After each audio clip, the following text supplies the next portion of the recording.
Abe, do you remember who went first last time? Because for the life of me, I can't remember. Oh, hey everyone. I'm Dustin Bass with the Sons of History. Now, every Thursday night at 9 p.m. Central Time, I do a show on Instagram Live. Now, I'd love it if you'd join me on Instagram on Thursday nights, but until then, you can watch all of the previously recorded episodes here on YouTube. So, while you're enjoying this conversation, I'm going to be enjoying a little game of chess with my good friend Thomas Jefferson. And don't worry, Abraham Lincoln is here just to keep us honest. Anyways, I hope you enjoy the show. All right, good morning, everyone. This is a rarity. It is morning, therefore I have my coffee. We are doing Thursday night live chats in the morning. We're going to have an extremely special guest on the show, Connor Boyack. He is the founder and creator of the Tuttle Twins. The Tuttle Twins are books about some of the most important things that you as an adult and as your children, as children should be learning. Things as important as the law, rights, economics, and we are, when I say we, me, and we've had Connor on the show before, and great conversation, and I know we're going to have another great convo here. I'm going to send him a quick invite, and we're going to get started. I know you're going to really enjoy this conversation. So, without further ado, my man, how are you? I'm very well. How are you doing? I'm good, man. It's good to see you. Good to be with you. How is Utah? Oh, like everywhere else around the world, it's kind of chaotic right now and people are losing their minds, but that's 2020 for you. Yeah, but aside from that, everything is just honky-dory, right? As best as it can be, yeah. Every day is a little bit different. Yeah, man. I tell you, it is this year. I don't know. I don't know. I'm afraid to even say that you can't get any more insane than what's going on here, because I don't want to jinx it. something that's already jinxed. Right. So, yeah, man. Well, look, Connor, thank you so much for being on our show today. Early morning, if you will. It's 9 a.m. there, 10 a.m. here, so it's really not that early.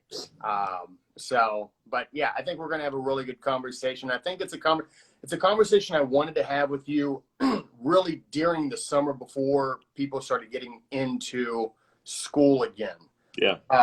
Because I think that I think you probably agree that we're in the midst of a transition educationally, among many other ways, but educationally. And I think that what you create with the Tuttle Twins is playing a big role in that, and can play a big role in that. And I know thousands of parents have been impacted by your writings on the Tuttle Twins. So first and foremost, thank you for all that you're doing. Secondly, I'm going to get right into our first question. We'll jump into that. Sure. So speaking of this summer, how should parents consider homeschooling their children in the upcoming school year, and how can they use the Tuttle Twins books to help do that? So what's been really interesting, I think, is seeing the national polls that have come out in the past few months. There have been several, all of which show a massive interest in homeschooling. Obviously, because of COVID, for some parents, they don't want their kids wearing a mask. For others, they feel uncomfortable about the health implications of sending their children to school. For a lot of parents, however, and this is borne out in some polling that we did, those issues surrounding COVID were really just the straw that broke the camel's back. There are deep-seated concerns that a lot of these families have had for a long time about public education, government education. And, the curriculum and the control and the one-size-fits-all and the top-down approach and the snuffing out of children's individual curiosities and forcing them all to do what some curriculum committee wants them to do. Parents have had a lot of concerns for a long time. And if anything, COVID has given them an opportunity and kind of forced them to confront their concerns and seriously consider an alternative. Whereas before, it's always just been convenient for a lot of parents, even if they have a concern. The path of least resistance has been just, sending your kid to school. That's what I did when I grew up. I turned out fine. That's what we've always done. And so it's kind of like the pebble in the shoe. Friction creates a tension. Yeah. If there's an irritant in your life, it forces you to interrupt whatever you were normally doing and do things differently and respond. And I feel like COVID has been that friction that has led to this attention. So now we've got who knows how many, a 10% rate increase in homeschooling, 20%. That remains to be seen in the weeks and months ahead, how many of these parents who have these concerns actually decide to start homeschooling. Yeah. Now, obviously every state is different. So some states have different requirements for what homeschooling families have to do. Some are very strict in terms of requiring certain tests and curriculum. But by and large, homeschoolers are free to kind of do what they want across the country. That leads to basically a free market in education where there's an abundance, as you might imagine, of curriculum options that best suit different family backgrounds. Some families are secular, some are religious. You got tons of curriculum options for both. Some kids are self-directed learners, some need the structure of curriculum. You got plenty of options for both. Where Tuttle Twins fits in, the books are not so much a curriculum on their own. It's not a self-guided any type of curriculum. They're just books, and we've got activity workbooks. But the way most homeschooling families are using these books is as a supplement to whatever they're already doing. A lot of families see this as kind of their social studies component of their curriculum. For some, it's more economic. But the parents that we've seen doing this the best are using the books as an opportunity to read with their kids about these issues and then further study. And use it as an opportunity to go investigate more, go watch some YouTube videos, go, read the book that our books are based on. Really just kind of a foot in the door towards increased learning. We do have our economic curriculum, which is at freemarket.tuttletwins.com. And that is kind of a guided week by week curriculum that parents can use to help their kids and frankly them to learn the nuts and bolts of the free market from beginning to end. And so we do offer that. We'll have more stuff in the future, but the books is more just kind of adapted to however parents want to use it. If they want to bring it into kind of their structured approach to homeschooling, or if they're more just, hey kid, read the books and let's have a chat, and we'll leave it at that. Yeah. Yeah. And so now do you personally homeschool or do you have kids? I assume you have kids. I think you mentioned that. We have 2 kids and they're homeschooled. Yep. Okay. So what are some tips or what are some things that you do that maybe you think parents should consider doing as well? And I know you threw a couple of things out there, and I've talked about it probably about a month ago with the guy who does he more or less works within history and philosophy and stuff like that as a professional tutor. And we talked about some paths, but what are some things that you do with your kids? So to answer this, I'll briefly share my education story. I didn't like school. I was government school. You and me both, man. Yeah, government school all the way. My parents never even knew about homeschooling. It wasn't really even considered, for which they now apologize because they're like, oh man, had we known, we would have done something differently. Yeah. I didn't enjoy school. I didn't enjoy being forced to learn. I cheated because to me, getting grades was the objective, apparently. And so it was a game to be played, and however I could achieve that objective as a kid. So I cheated and didn't really enjoy much of the material I learned. It was in one ear, out the other, pump and dump, cram for the test, move on. And it wasn't until actually after I graduated college that I developed an intellectual curiosity. And then, of course, I had the free time because I'm done with that whole conveyor belt of education. And so I had time to read, and I had time to read what I wanted to read. I didn't have homework and tests and projects and all this arbitrary stuff that was being thrown at me. I had the time to kind of discover what I wanted to do.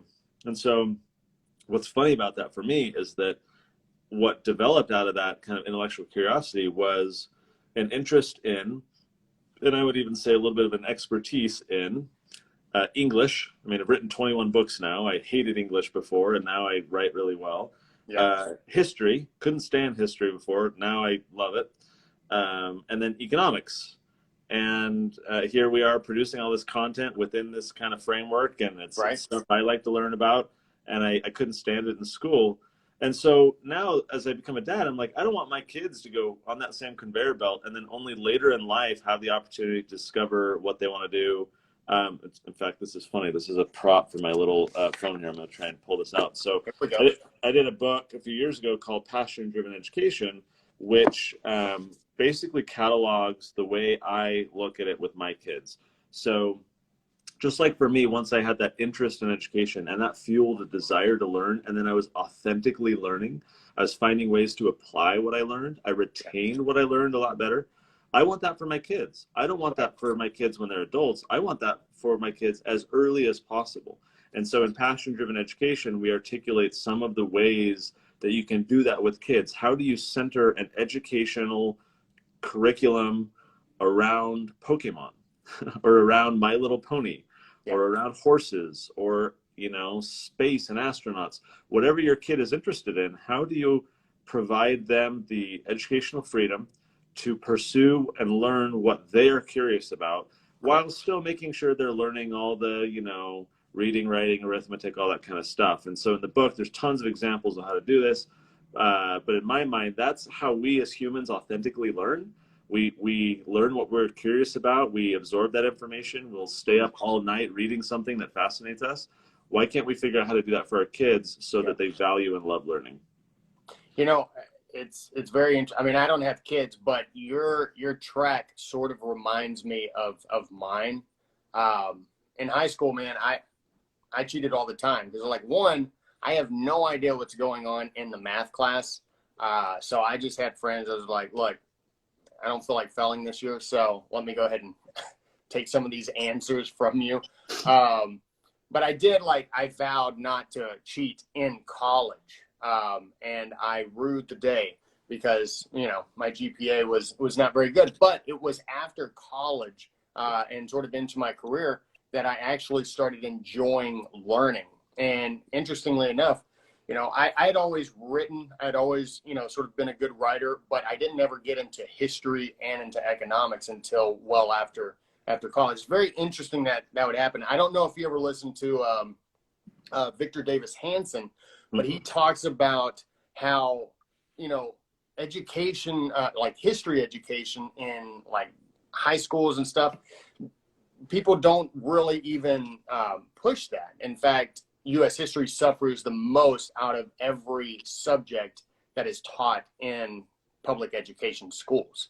And what's interesting, he said, he's like, you see constantly new books on history, wartime history, Civil War,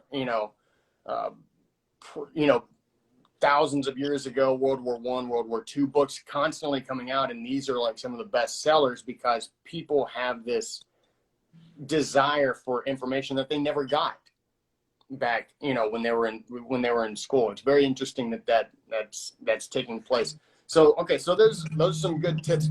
How do you think that this pandemic could key a change to the education industry?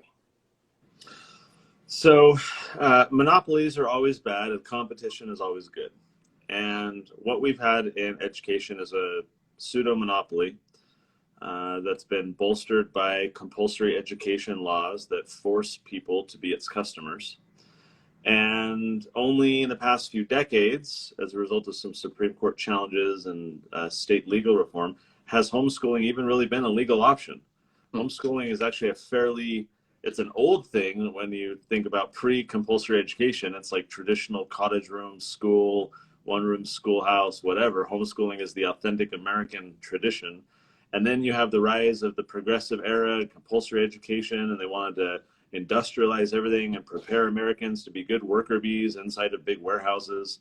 Right. And so based on the Prussian model, they built an education system that would facilitate servility, right? Submission to authority, repetitive tasks, following orders. And so that was the American education system, or has been for many decades, backed up by compulsory education laws that compel people to participate. Yeah. Well, competition always makes things better.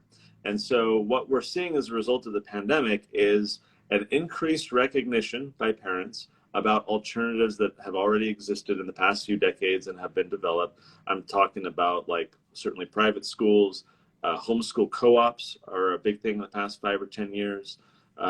You've had micro schools, which have just been going back in the past few years, which is kind of the modern twist on the one-room schoolhouse concept. So those are micro schools. Now you've got things like pandemic pods, which are basically just micro schools, but a fun little COVID twist to the name. And so a lot of parents are realizing that, hey, there's these opportunities now so that I can go participate in them. Now, a monopoly does not feel the heat. It does not feel an incentive to innovate. It does not feel a desire to change until it is forced to as a result of a competitor stealing some of its market share. That is happening right now. Homeschooling has always been between like 1% to 3% of overall student population. In our state alone, it looks like it's probably going to be north of 10%. Wow. And so if you assume that that holds true in other states, let alone potentially more, especially if there's a second big wave of COVID in the fall or whatever, right? So if we've got 10 to 15% of kids, that is a sizable market share that terrifies the teachers unions. It terrifies the public school crowd.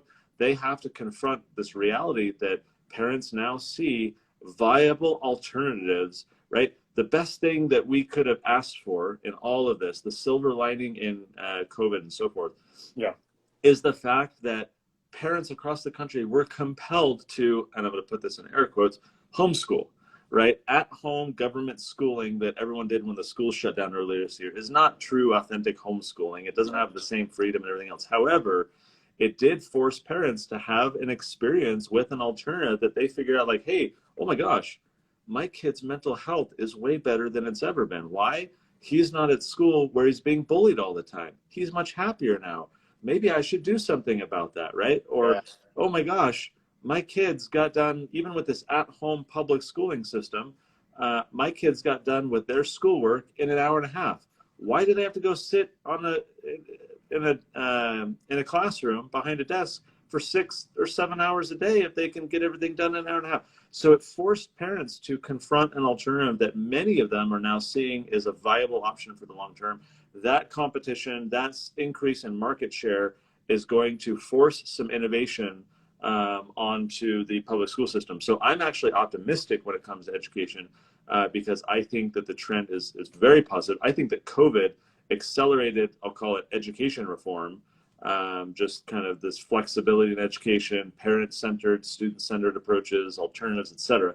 I think COVID has accelerated by a decade just because for those of us on the outside trying to like chip away at that monopoly, man, the monopoly has just been chipped away from within by the very people in charge of operating it.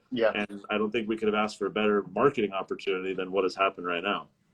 I completely agree. I think that the government has unintentionally, obviously, with this pandemic, but through doing this, I think that a lot of eyes came open. I think we talked about this on the podcast about a month and a half ago, which was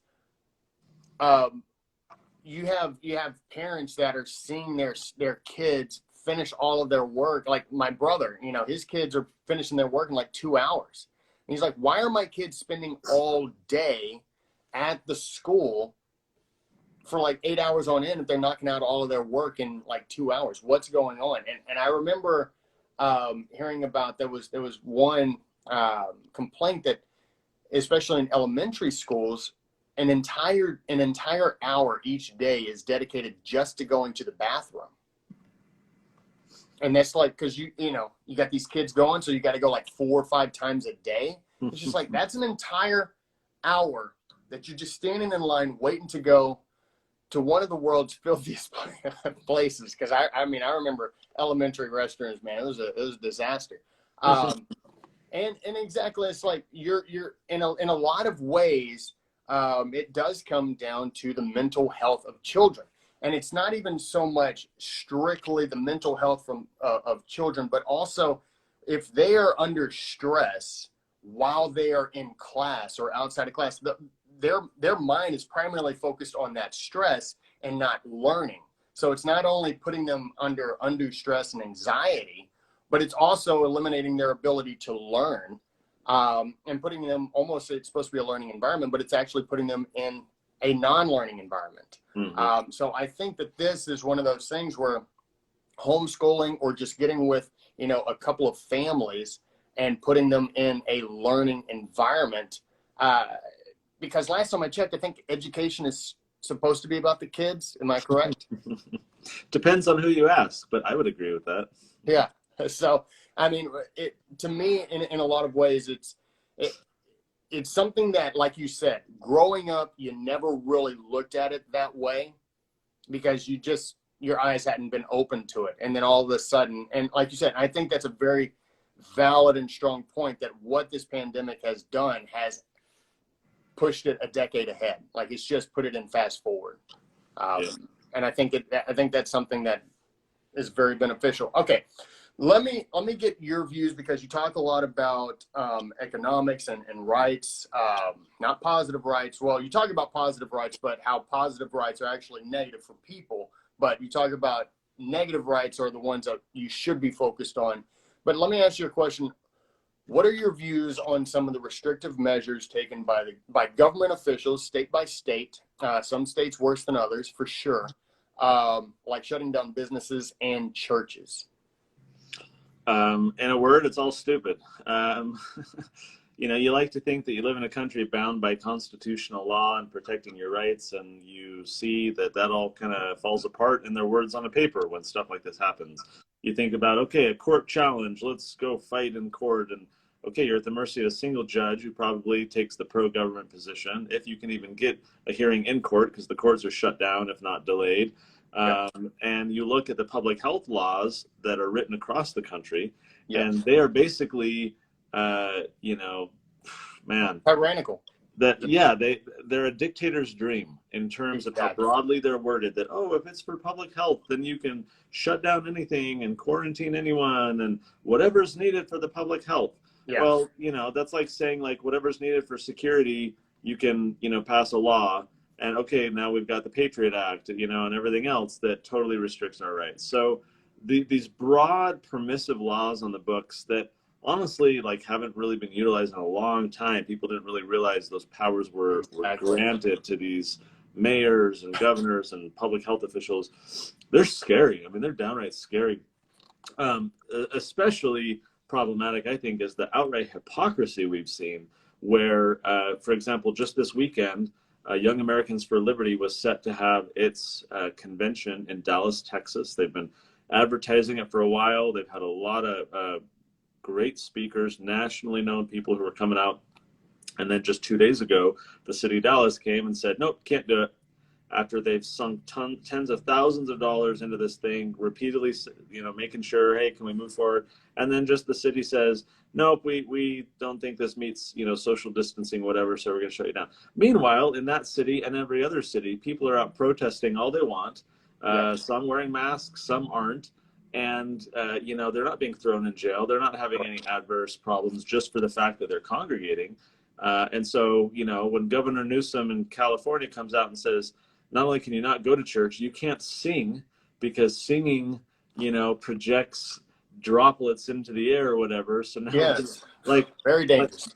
I did not wake up on New Year's Day 2020 and imagine that, the government would tell you that you couldn't sing, or you couldn't go to church, or you couldn't open your business to consenting customers. Like, for those of us who work like full time in policy and trying to, push freedom, you're always trying to figure out like what's next, right? You're playing chess. You're trying to think like 5 moves ahead, and trying to figure out where to move your pieces to not only defend against those who are trying to crush you, but also achieve some proactive victories. Yeah. And, it feels like we've been playing chess, and then you've got someone over here playing backgammon, and then they start using your board for playing backgammon. You're like, wait a minute, like, how does this work? I don't even know what's happening right now. all the rules are out, you know, that we're not, nothing's happened that we're used to. So it's extremely problematic. And I think what we need to be most on guard for is what Bob Higgs calls the Ratchet Effect. He wrote a book called Crisis and Leviathan, all about how government uses crises to grow government. Think of the now infamous quote from Rahm Emanuel: "You never want to let a good crisis go to waste." Yeah. And so the pattern of government, as Bob Higgs documents in his book Crisis and Leviathan, is this ratchet effect where, think of 9/11. Something bad happens, so the government expands here and introduces these news programs, but this is now the new baseline that people acclimatize to and normalize. And then some new crisis happens, and so now we have to expand government here. And whether you're thinking about it in terms of political power or financial, like just printing money and inflating the dollar, however you want to think about it, that is the problem, is the long-term implications of, look, we can get through this stupid shutdown, we can weather this storm, but look, history tells us how to predict the present and the future, and the history is that we are not going back to the way things were, that there's no way that these, you know, autocrat authoritarians in government are not going to be enticed to flex their political muscles in the future as they have in the past, seeing that they can get away with it, seeing that they can boss people around and, you know, dictate things as they want. There are going to be lasting implications of this, and I think that's what worries me the most. Yeah, no, I completely agree. I was actually having that same conversation with some friends last night, and I was like, people keep saying new normal.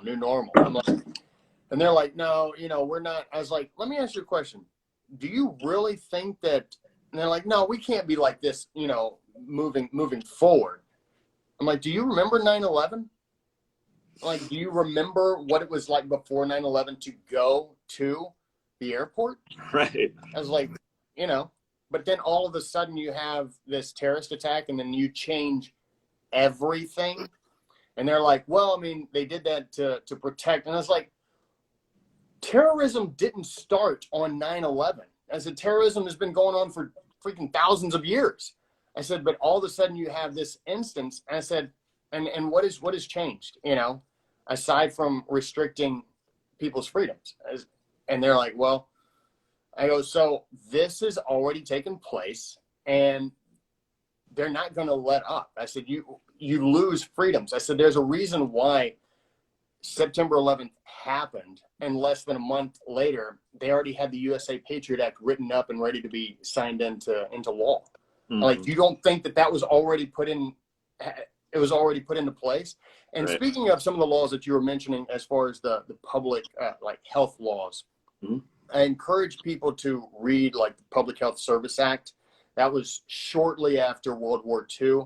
And speaking of tyrannical dreams, you know, tyrant dreams, like that is one of those things where you're like, are you and like you said, these are things that people have no idea were already in place. It's one of those dormant laws to where once it happens, like what's happening right now, and people flip out and like, you don't have the authority to do that. Like, well, actually, we've had the authority for the past 70 years to do this because it was passed into law. You just didn't know anything about it. So there are so many laws, and I've talked a lot about this. Like, there are so many laws. We have no idea how many laws there are. And that's just, you know, criminal laws. We don't even know how many criminal laws there are on the books.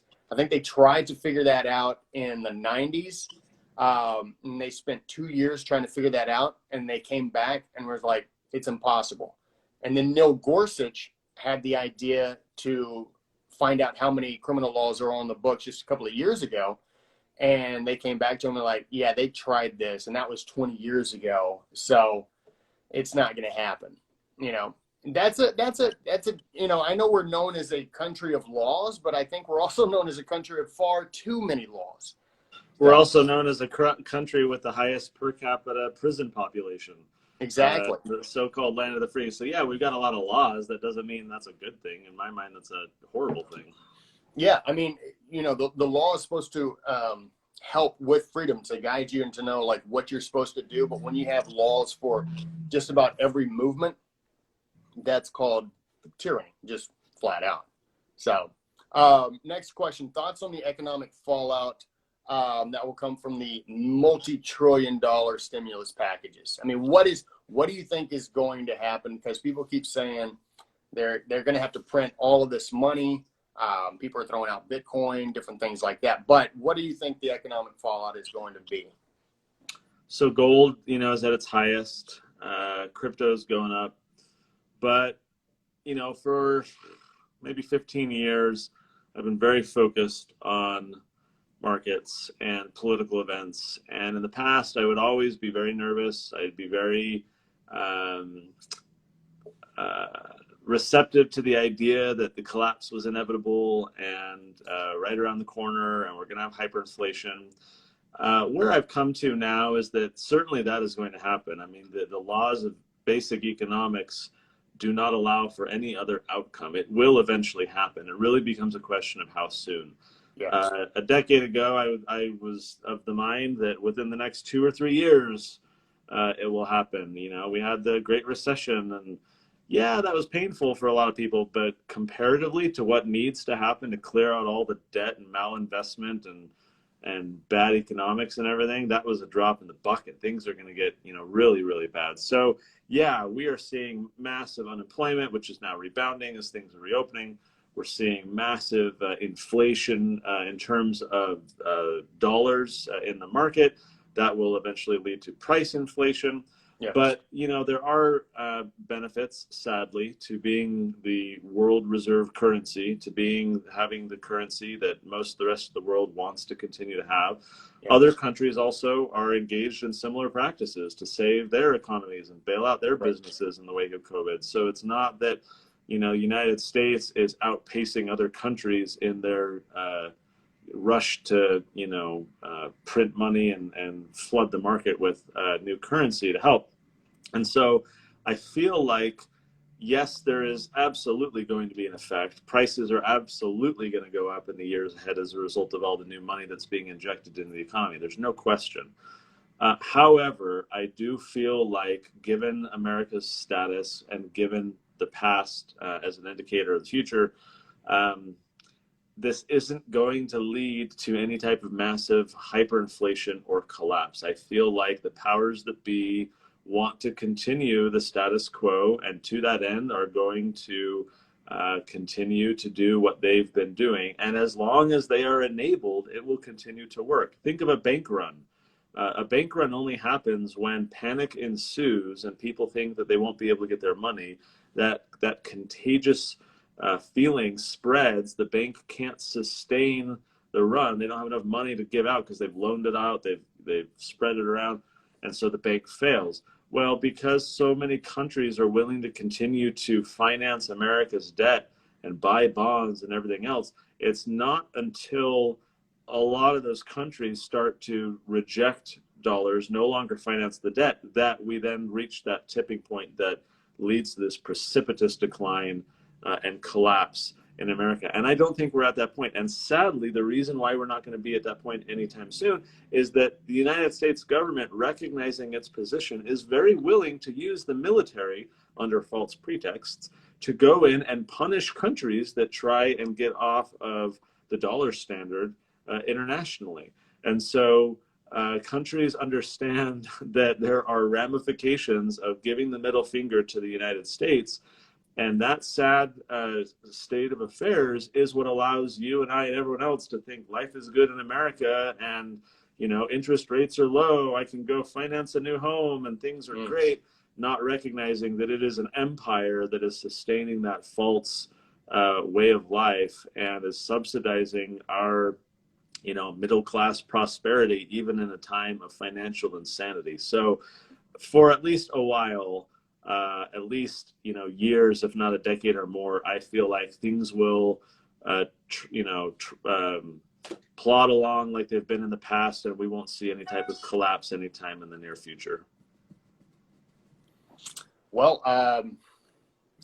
to an extent, yeah, I hope that is the case. I think I think you make a number of valid points. One of them being everyone is in the same boat, more or less. They've all taken the same measures. So it's like if there's going to be any sinking, it's going to be sort of across the board. But yeah, I mean, I don't know exactly what is going to take place. I wish that the indecision would stop. And I think that is one of the most detrimental things, is the constant indecision from the people who have the power to make the decisions, the people that we've put into office.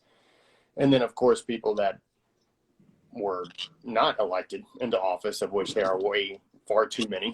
And of course, that's a conversation for another day, speaking of agencies. But yeah, so I think the indecision from the health department down to, federal government down to local, state government has just created a real firestorm, some worse than others. All right, so I think, there's some people who are always like, okay, when is the Federal Reserve, when is the Fed going to end? When are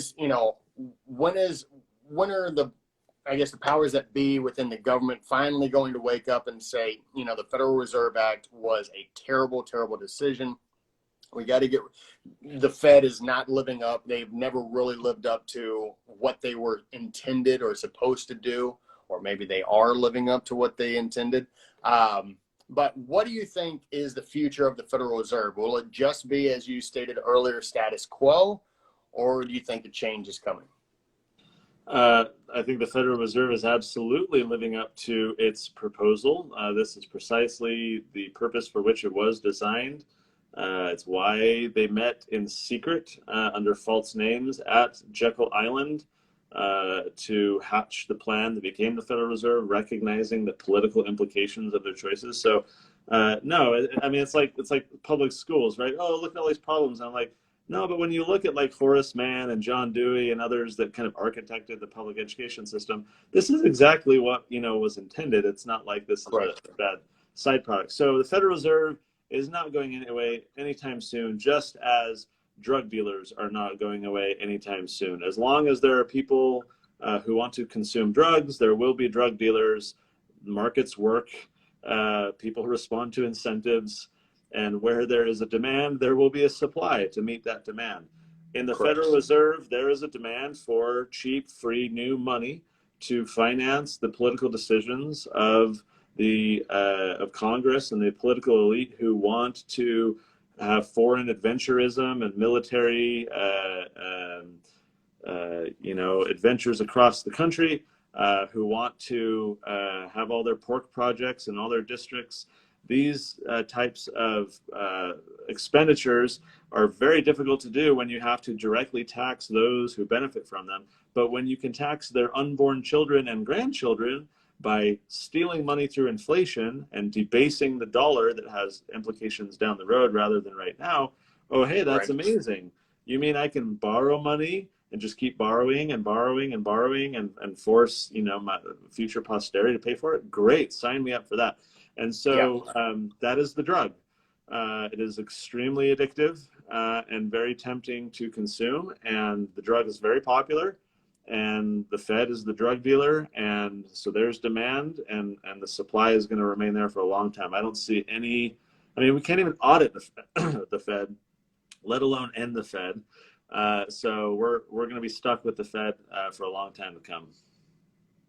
I love this photo freak or whatever. I just explained taxation to my 5-year-old daughter. She cried.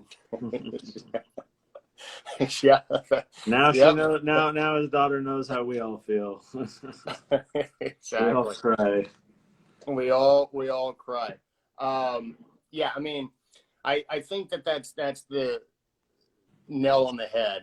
This is the intent of the Federal Reserve. Speaking of the education system, public education system, it is the intent from the get-go. One of the interesting things, and I don't want to get too dark, but I mentioned the other night, was we have become more in line with the Communist Manifesto than more people actually realize. Some of the like the 10 statements or demands that are in there, Americans have been doing for a very long time, including the national bank, and then including a public government run education. And it's very sinister, and yet a lot of people have no idea the correlation between the two. Last question I wanted to bring up. So this is one of my. It's not even really a book, but it's The Abolition of Man by C.S. Lewis, and he's talking about education and where it's going and the implications of supposed pure intent, and it comes down to intent over outcome when it should be outcome over intent. But he makes this statement. He says, "I am not concerned with what they desired, but with the effect their book will certainly have on the schoolboy's mind." And he's talking about how one of the books that he was reading, a new textbook, the subtlety behind what was written, and it's sort of eliminating the whole idea of the foundational principles of humanity when it comes to ethics and logical thinking and reasoning. How often do you run into that instance of maybe meeting parents or having discussions at either the Tuttle Twins or Libertas, and you can talk about that foundation as well, of running across the whole intent over outcome instead of outcome over intent? Like, it should be, I don't care what your idea is. Oh, we want to do this nice thing. What is the outcome? And if the outcome is negative, then it shouldn't be done. But how often do you run into that type of thing where you're having these discussions?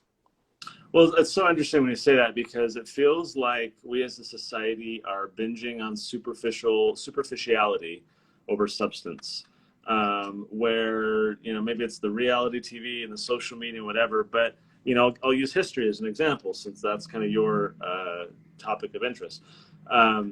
Americans going through government school routinely learn about American history. However, they learn the superficial dates and names and events and stuff without the substance, which is the ideas. Correct. I actually last year on a whim bought a bunch of K through 8 social studies books to kind of see what was being taught in schools these days. And it was depressing. I mean, they all talk about George Washington did this and Patrick Henry said that, and on this date this happened. But you got to think, as an 8-year-old in 2020 reading that material, why do you care? Like, why does it apply to your life? How is it relevant? Why do we need to learn from the past? There's nothing in this material. And so we're learning all this superficial stuff. But that's why when you see these like man on the street videos where like people will go and randomly like ask someone basic civic questions, it's even more depressing when they go on like a college campus, or I saw one where it was high school seniors and they're asking them just basic questions. Here these kids are not 4 decades later, after school, where people just kind of unplug and don't pay attention, but like, no, every single year you've been learning this kind of stuff. All right, let's get you right at the end as a high school senior or in college. And they don't even know the superficial stuff, let alone the ideas. And so then these people become voters. They then have the ability to control us by casting their vote. They're completely ignorant of our history. They're ignorant of the ideas and the foundation of freedom that our country is based on. And it's depressing. And so you definitely get this like binging on milk versus meat, where people aren't engaging on the weighty ideas. They don't even understand them. They haven't been taught them. And so then groups like mine, like Libertas Institute, we're out there trying to educate voters and trying to persuade people. But what we're so often having to do is not simply educate them. We're having to like deprogram them first of like, yeah, well, you learned that in public school, but that's not real economics. Let's, try and teach you the right stuff. We're having to kind of like tear down the bad stuff before we can kind of feed them the good stuff and help them understand.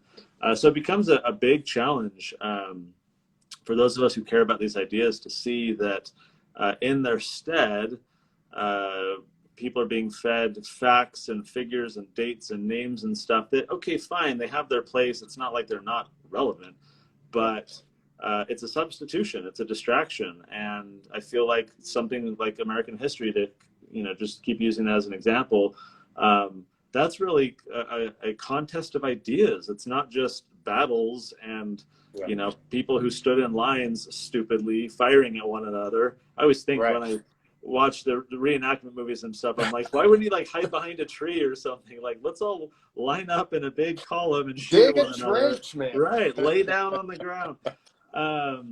Yeah, it's just it's sad that people, but I think that's the human condition, right? It's we seek the least restrictive means, the path of least resistance, whatever's cheaper, quicker, faster, less costly in terms of time, whatever.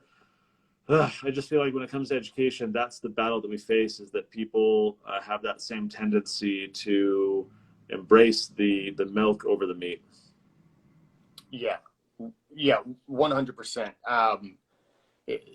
And that's the thing, is like, people are like, well, these kids are,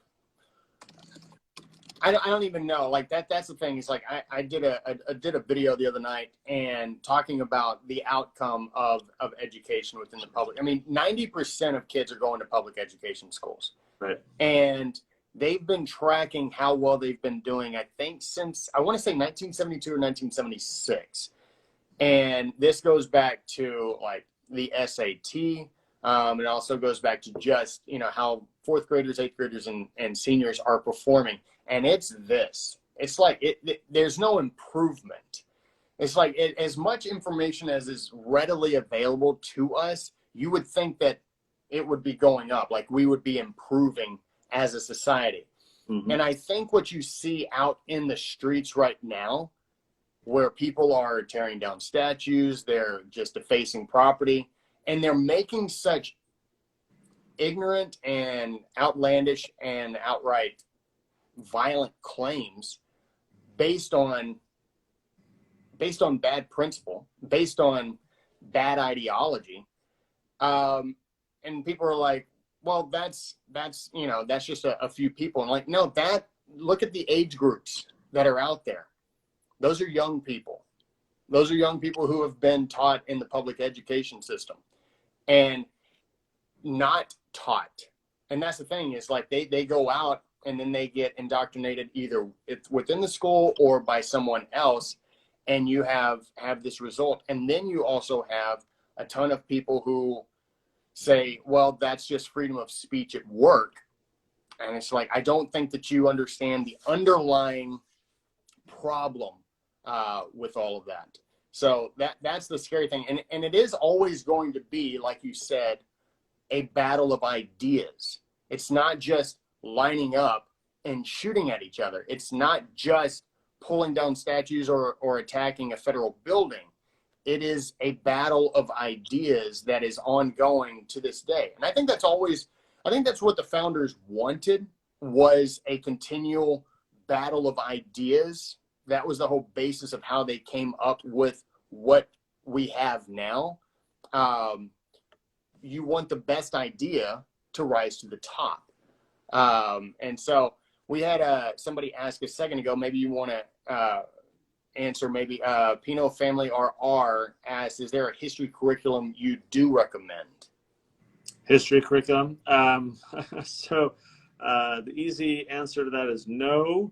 And that's why we are creating our own. It's going to take us about a year, but we're trying to fix two major problems that I see in youth history curriculum. The first, as I mentioned, is the ideas are missing, the philosophy, and so forth. Those are the engaging, intoxicating ideas.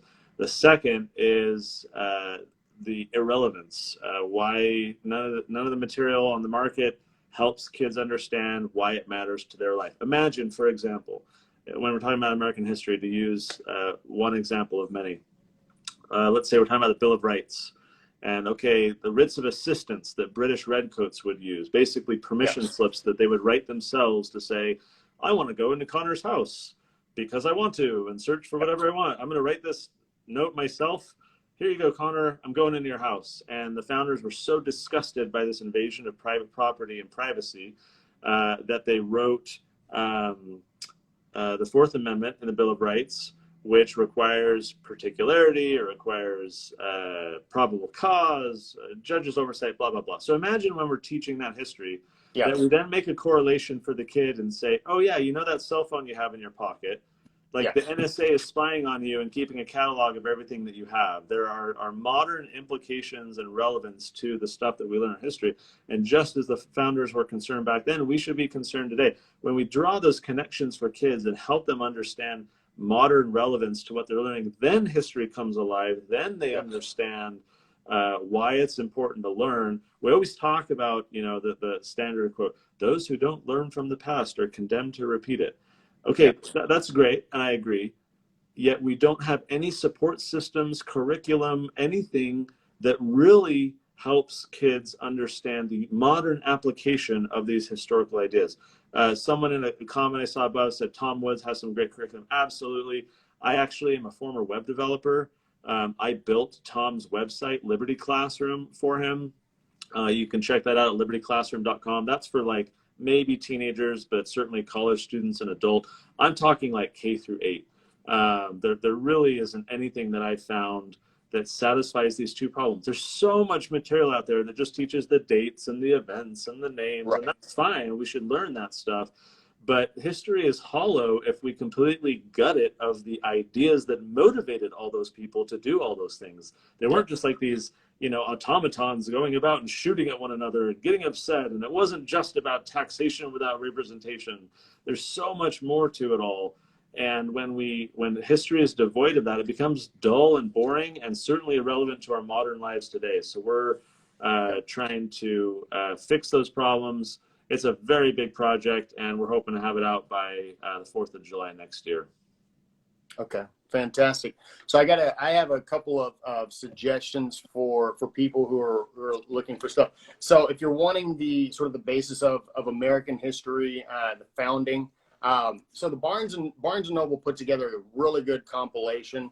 It's the Constitution of the United States of America, along with selected writings of the founding fathers. So this is a ton of information. It has also all of the Federalist Papers in there. I highly encourage people to read that to give you a real good understanding of the Constitution and why we built it the way that we did. Also has, speaking of writs of assistance, it has James Otis's on writs of assistance. In there has a number of writings from Ben Franklin, Patrick Henry, and obviously Thomas Jefferson, and of course, John Adams, Alexander Hamilton. So this is really good, has the Articles of Confederation. So that is a really good piece, even going into, I would say, middle school to high school. There's another one recently put out by Wilfred McClay, Land of Hope. So that is a big, thick curriculum piece on history going all the way back. Now I saw, there you have it right there. Yeah. So Land of Hope is good. So if you want to sort of test things out, go to Hillsdale College and sign up for their online courses. And Land of Hope is being taught right now. So that's another alternative just to test things out. Another thing somebody put up, I don't know if it was, somebody put Howard Zinn's Young People's History. I think Howard Zinn is probably the one historian, if we can actually even call him as such. It's probably not the guy you want to go to. Howard Zinn, he's very far left, but even historians on the left decry his works. In particular, A People's History of the United States, and very inaccurate, and very opinionated. And if you want, you can go and just, if you haven't read the book and you're wondering, okay, is this guy really a historian? Do just an easy comparison on citations or bibliography, however you want to put it. And you will notice if somebody is going all the way back, especially like what he was trying to do, going all the way back to Christopher Columbus, look into his bibliography and you will notice that probably close to 100, I would probably say 98% of his citations are modern day. And I would probably say somewhere between 80 and 90% is extreme modern day, meaning 1960s or later, 1950s or later. But there's hardly any citation in that book that is before the 20th century. Off the top of my head, when I went through it, I think I may have seen one, maybe two. And he was trying to give the entire history of the United States without actually going to throughout the history of the United States. So Howard's End is a very dangerous book, and I'm just going to be just flat out honest. It's a very dangerous book. So just throwing that out there. I just want to be completely honest. You can disagree in any way that you want, but yeah.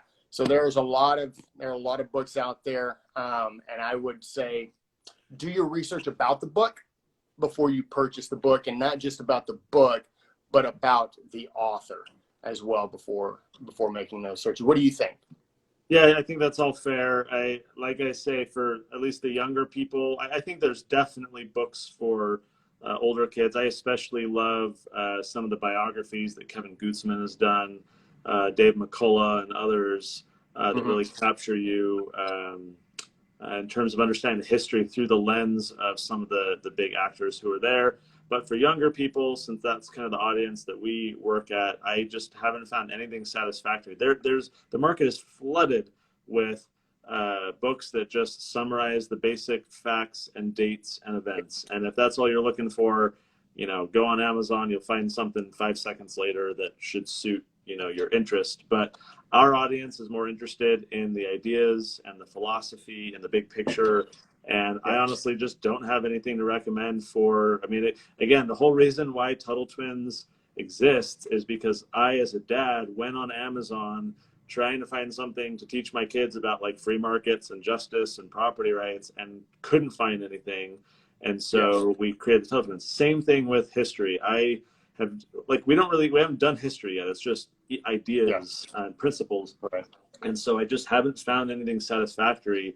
And so it's kind of pushed us into deciding to create something that, yes, talks about the facts and the dates and so forth for young people, but through storytelling also helps them understand some of the ideas and then the modern relevance as well. So ambitious project for us, but it's something I'm excited about. And once we have it done next year, I think it's going to be kind of the go-to resource for families looking to teach American history to their kids. Fantastic. All right, well, ladies and gentlemen, that brings our show to a close because we are only given an hour on Instagram Live. So we are closing in very quickly on that time. So a couple of things. Wall builders, you have, like I said, research on who the people are. If you want somebody pretty far to the right, maybe wall builders is for you, but keep in mind that is going to most likely be pretty skewed. So there was another question. And Photo Freak, you're welcome. And please feel free to reach out if you want some suggestions on some history related books. Also, yes, this is going to be recorded, or it is recorded. It's going to be up on our IGTV, and we'll post it up so you'll be able to watch the entire thing. I think essentially the Smiths asked that question. So yeah, you're good. And so that brings our show to a close. Connor, you are the man. Thank you so much for getting on the show, man. I really appreciate it. Happy to do it. Thanks for having me on. Now that was a really good conversation, even if I have to say so myself. Now, if you could do us a favor and subscribe to our YouTube channel, and if you don't mind, like and comment on this video. While you're doing that, I'm going to wait for Thomas Jefferson to make his next move.